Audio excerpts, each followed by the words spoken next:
Assalomu alaykum, yaxshimisizlar kuzatuvchilar. Bugungi asosiy mavzu ekoni o'xshamasligi sabablari. Patsatga bo'ldingiz, funksiya bo'ldingiz, nima uchun embrion hosil bo'lmadi, nima uchun boshqa bo'lmadi, nima uchun o'xshamadi, shu savollarni birinma-ketin ko'rib chiqamiz. Avvalambor siz eko qilmoqchimisiz? Birinchi navbatda yoshingizga inobatga oling. Ayol kishining yoshi 35 yoshdan kattalashib boraverdimi, ekoni o'xshash foizi pasayib boraveradi. Buni sababi siz qarisangiz agar ajinlar tushishni boshlaydi, ko'zingiz xiralashni boshlaydi, suyaklaringiz mo'rtlashni boshlaydi, to'g'rimi? Ekoda ham xuddi shunaqa. Yoshingiz o'sgan sari follikularning sifati juda yomonlashib boraveradi. Shu uchun 40-45 yoshdan keyin tabiiy ravishda homiladorlikda irsiy nuqsonli bolalarning tug'ilish ehtimoli yuqori deyiladi. Xuddi shunday ekan, ekoda ham xuddi shunaqa. Oshpaz masalliqni oladi, yig'adi, ovqat qiladi. Siz qanday masalliq bersangiz, ekoda ham vrach shu masalliqni olib qo'shib sizga farzand qilib beradi. Shundoq ekan, sizning yoshingiz kattami, riskovat qilmang eko qilishga. Follikular soni kam bo'ladi. 5 ta follikulardan bir donagina embrion chiqishi mumkin. Bu statistika ko'pchilik ayollarning qilinganda shunaqa bo'lgan. 5 dona embrion follikulardan bitta, ikkita embrion chiqadi. Siz 45 yoshingizda kelib, 40 yoshingizda kelib men eko qilaman desangiz, 5 donagina follikular chiqmaydi sizda. Pulingizga kuyib qolishingiz mumkin. Ikkinchi masala, ekoni o'xshamasligi erkak kishiga ham bog'liqmi? Bog'liq. Erkak kishining urug'ini sifati qanchalik yomon bo'lsa agar, ekoni o'xshash ehtimoli shunchalik pasayib boraveradi. Chunki hamma joyda ham erkak kishining urug'ini turiga qarab, sifatini turiga qarab eko qilinmaydi. Misol uchun, agar morfologiya past bo'lsa agar, morfologiya 2%, 1% bo'lsa agar, X yoki IMSI qilish kerak. Bu narsa O'zbekistonda yoki boshqa joylarda qilinishi qiyin, ya'ni IMSI turi yo'q O'zbekistonda. Bu faqat rivojlangan davlatlarda bor. Misol uchun Turkiyada bo'lishi mumkin. Rossiyada, Almata, ya'ni Qozog'istonda bo'lishi mumkin eko markazlarida.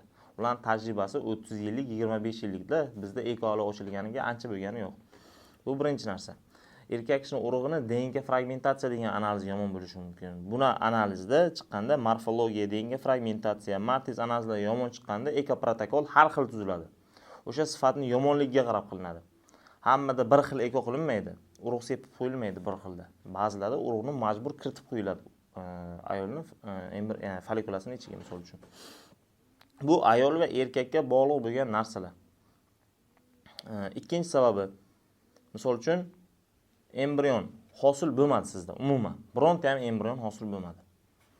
Buni asosiy sabablari embrionning hosil bo'lmasligida sizni follikulangiz eringizning urug' olib qo'shilganda, bular bo'linish jarayonida, ko'payish jarayonida mitoz, meyoz degan jarayonlar bor. Pala partish bo'lib ketishi mumkin. Buni asosiy sababi genetik nuqson, genetik mos emaslik. Magnitni bir xil zaryadlilarni, ya'ni plus tomonni bir-biriga yaqinlashtirsangiz, bir-biridan itaradi, to'g'rimi? Uni yopishtira olmaysiz biriga. Xuddi shunday siz bilan eringizni urug'ini qo'shganda shunaqa allel genlar bor, bir-biriga juda yaqin genlar.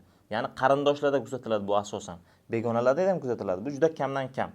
Shunaqa bir-biriga o'xshash allel genlar bir-biriga yaqinlashganda ular aralashib keta olmaydi. Bir-biridan itaradi. Buning natijasida embrionning rivojlanishida to'xtab qolishi mumkin 3 kunlikda yoki xato rivojlanib ketib qolishi mumkin. Bunaqa vaziyatda 5 kungacha bo'lgan muddatda embrion hosil bo'lmaydi. Ya'ni embrionni sog'lom embrionlar hosil bo'lmaydi. O'shani genetik tekshiruv qilganda o'sha yerda nuqsonli, hammasi nuqsonli chiqadi. Bu birinchisi, ya'ni embrion hosil bo'lmasligini. Ikkinchisi, embrion hosil bo'ldi. Embrionni sizni matkangizga qo'yib berganda sizda ko'tara olmasligingiz mumkin. Bu narsa birinchi marta, ikkinchi marta, uchinchi marta, to'rtinchi martalarda ham o'xshamasligi mumkin. Buni asosiy sabablari. Birinchisi, ayol psixik tomondan tayyor emas eko qilishga, ya'ni farzandli bo'lishga.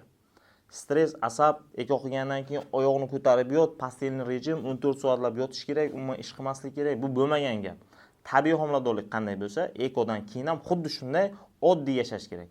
Men eko qildim, men bolamni asrashim kerak, men shuncha pul sarfladim. Bu bo'lmagan narsa. Qancha miya, stress, asab bo'laversa, matkaga signal boradi, tonus, matka qisqarish boshlaydi. Matka muskulli narsada ham qisqaradi buni. Qisqargan ijobiga embrionni qisib qo'yadi-da, embrion rivojlanmay ketib qoladi. Bu birinchi sabab. Ikkinchi sababi homiladagi o'sha hosil bo'lgan embriondagi genetik nuqsonlar. Ya'ni Down sindromi, Patau sindromi bo'lishi mumkin. Klinefelter degan sindromlar bo'lishi mumkin. O'sha irsiy nuqsonlar, xromosomalarda shunaqa nuqson bo'ladi-da. Shunaqa bolani sizni matkangizga qo'yib bersa agar, u bola rivojlanib ketolmaydi. Chunki u tug'ilganda ham nogiron tug'iladi. Bu tabiiy tanlanish bu. Bunaqa vaziyatda nima qilinadi? Hosil bo'lgan embrionlaringizni hammasini genetik tekshiruv qilasiz. Genetik tekshiruvlarda sog'lom chiqqan embrionlarni sizni matkangizga qo'yib bersa agar, siz tabiiy ravishda tug'asiz o'sha bolani 90-99%gacha. Uchinchi sabablardan o'sha ekon qilishdan oldin turbo yo'llaringiz rentgen qilinmagan, ya'ni gistrosalpingografiya, saktosalpingiz, gidrosalpingiz bo'lgan taqdirda bir necha bemorlarni ko'rganman. Eko o'xshamaydi, buning sababi suv tushib turadi, yering tushib turadi. Bunaqa vaziyatda turbalar olib tashlanadi. Uchinchisi, ko'pincha vrachlarning e'tiborsizligi uzi qilinganda polip-maliplarni, miomalarni borligini hisobga olmasdan ekoni qilish, ya'ni gistroskopiya amaliyoti o'tkazmaslik. Ko'pincha birinchi marta eko qilgandan keyin hamma ikkinchisiga gistroskopiya qildiradi, xohlasa, xohlamasa. Bu gistroskopiya qilinganda kimdir tug'gan bo'ladi, kimdadir ikkilamchi besplodiya, kimdadir birlamchi.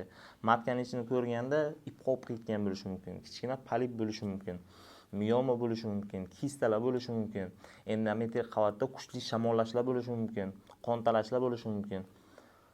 Shu hisobiga embrionni qo'yganda eko o'xshamasligi mumkin. Bu asosiy ekoni o'xshamaslik sabablari. Shu narsalar sizlarda kuzatilsa agar e'tibor beringlar. Yana bitta katta muammosi bor.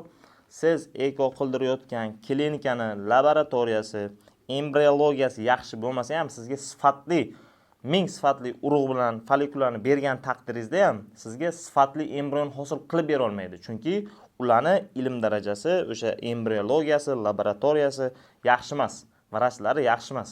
Shu uchun tajribasi bor, 30 yillik, 35 yillik, 20 yillik tajribasi bor eko markazlarda borib eko qildirishingizni so'rayman.